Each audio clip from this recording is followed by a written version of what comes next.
السلام عليكم، ازيكم عاملين ايه؟ اتمنى انكم تكونوا كويسين وبخير. في حاجات كتير احنا بنعملها ممكن تكون سبب في ان احنا بناخد جبال سيئات واحنا قاعدين كده ما بنعملش اي حاجه، وحاجات كتير احنا ما بناخدش بالنا منها او بنستهون فيها، بس الحاجات دي انت ما ينفعش تستهون فيها. ممكن نكون بنعملها كل يوم او كل ساعه واحنا مش واخدين بالنا منها. ايه الحاجات دي؟ هنقولها في الفيديو ان شاء الله. بس قبل ما نبدا الفيديو بتاعنا ما تنسوش تعملوا لايك للفيديو ده، ولو اول مره تشوفوني انا منى البلتاجي ما تنسوش تشتركوا في القناه وتفعلوا زر الجرس على كلمه الكل عشان يوصلكم كل اشعار بكل فيديو جديد هنزله. يلا بينا.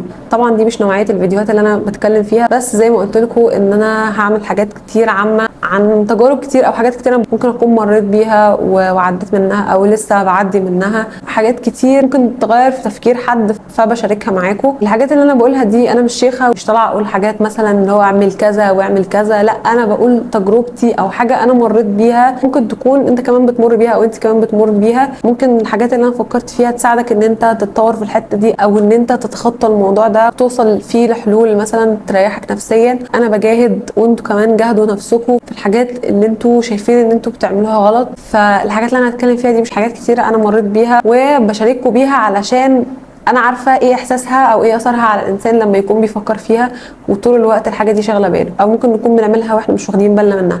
زي مثلا الاغاني اللي احنا بننزلها في الفيديوهات بتاعتنا او الاغاني اللي احنا بننزلها في الستوريز. حتى في ناس ممكن تقول يا ده الستوري بتقعد 24 ساعه بس، فايه يعني ما انزل اغنيه في الستوري، او ريل عجبني مثلا بقلب فلقيت فيه اغنيه عجبتني. انا كنت بعمل كده، انا كنت ممكن انزل في الستوريز بتاعتي ريلز فيها اغاني، وكان ده من فتره قريبه جدا. كنت حتى مفكره ان الموسيقى مش حرام وان الاغاني هي اللي حرام، فانتم متخيلين. فبطلت ان انا انزل اغاني وكنت بنزل موسيقى بس. انا بحب البيانو جدا جدا بجد، يعني كنت اي فيديو فيه صوت موسيقى البيانو بس كده وفي صوت عزف للبيانو بس، فبجد كانت الفيديوهات دي بتشدني جدا وكانت بتعجبني. كنت ممكن اخدها وانزلها ستوري مثلا. بعدين عرفت ان في حديث عن الرسول صلى الله عليه وسلم بيقول من امتي اقوام يستحلون الحر والحرير والخمر والمعازف.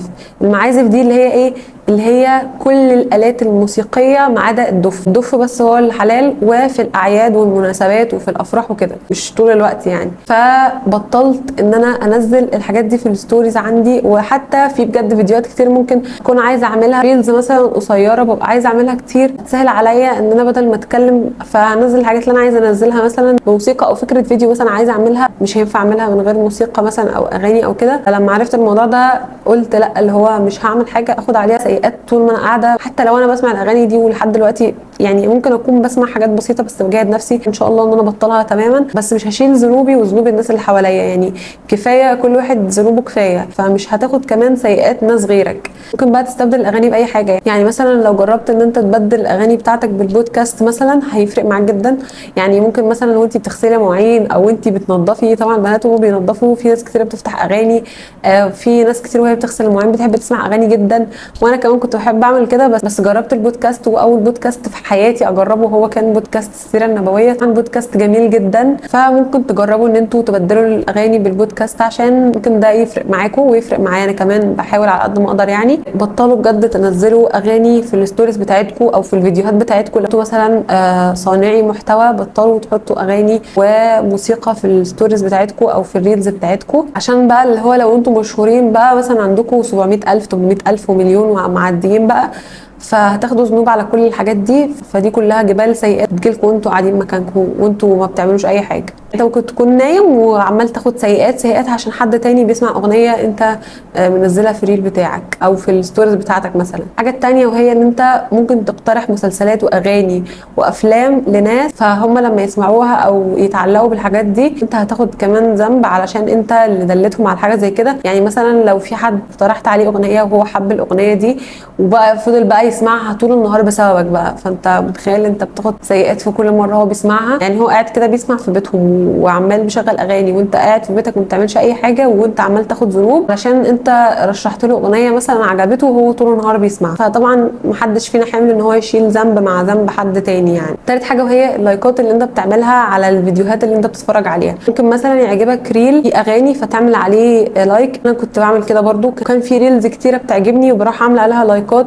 ريلز كتير لممثلين او بلوجرز مثلا انا كنت بحبهم فاعمل عليها لايكات مثلا، فانت بتخلي الفيديو ده يتشهر اكتر، فكل ما الفيديو ده يتشهر هتكون سبب في ان الفيديو ده يوصل لناس اكتر فتاخد سيئات معاهم برضو، فما تكونش سبب في ان الفيديوهات تتشهر والفيديوهات دي توصل لناس غيرك ايا كان بقى ايه نوع الفيديو اللي انت بتتفرج عليه ده. لو الفيديو ده فيه اي حاجه تجيب لك سيئات ما تعملش عليه اي لايكات.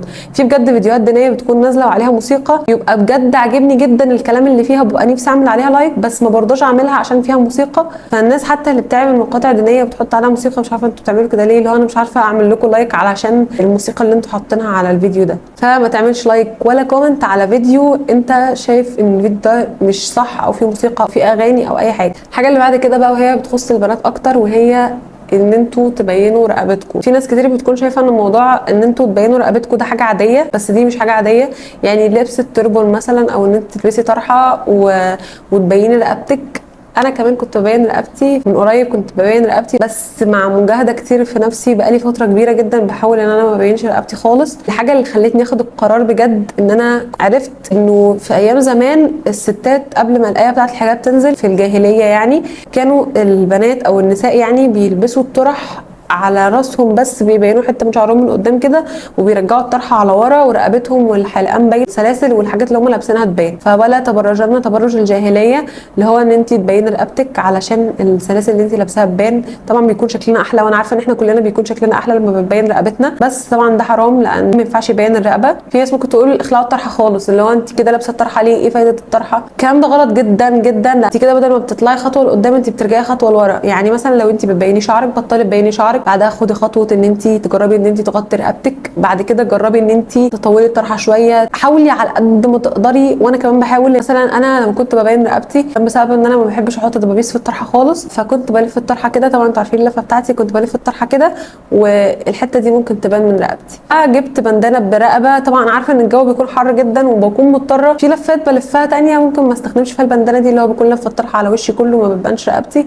بس لو رقبتي هتبان او انا عارفه ان انا لو اتحركت رقبتي هتبان، فبلبس البندانه دي وبثبتها بدبوس من هنا ودبوس من هنا علشان ما تتحركش. لو الطرحه اتحركت البندانه هي بتكون ثابته ما بتبينش رقبتي يعني. بس موضوع ان انتوا تبينوا رقبتكم او تبينوا الحلق او ان انتوا ترجعوا الطرحه او اي حاجه ده مش صح ابدا. حاولي ان انت تجربي اي لفه طرحه تليق عليكي من غير ما رقبتك تبين. يعني جربي كده مره وانت مثلا بتلفي الطرحه، جربي كده اللي هو لو انت مثلا بتلبسي تربون جربي تلبسي طرحه وتنزلي بيها. جربي بعد كده تغطي شعرك من قدام، جربي تغطي رقبتك. هتلاقي واحده واحده كده هتلاقي الموضوع جه معاكي. كل ما تاخدي خطوه هتحسي كده ان انت مبسوطه من جواكي ان انت بتعملي حاجه او بتاخدي خطوات في القرب من ربنا. والله اعلم ممكن تلاقي مره واحده ان انت وصلتي الحجاب الصح 100%، اللي هو من غير ما تحسي كده هتلاقي نفسك وصلتي لحاجات كويسه انت ما كنتيش تتخيلي قبل كده ان انت توصلي لها. وبس كده، دي حاجات كتيره بفكر نفسي بيها وكمان بفكركم بيها. يمكن يكون الكلام اللي قلته سبب في ان هو يغير من تفكير حد او ان هو يخليكم تاخدوا بالكم. ولازم تبقى عارف المجاهده او حتى مجرد تفكيرك او تفكيرك في ان انت عايز تاخدي خطوه في ان انت تحسني من نفسك او ان انت تبطلي تعملي حاجه بتعصي ربنا بيها او حاجه بتاخدي عليها ذنوب، في مجاهدتك لوحدها اصلا تاخدي عليها ثواب. او تفكيرك حتى مجرد تفكير بس في ان انت تاخدي خطوه،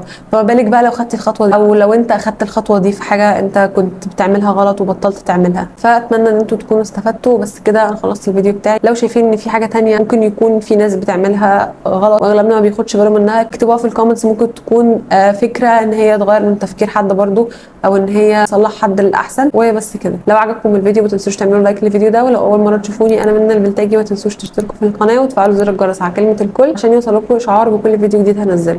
وبس كده، باي باي.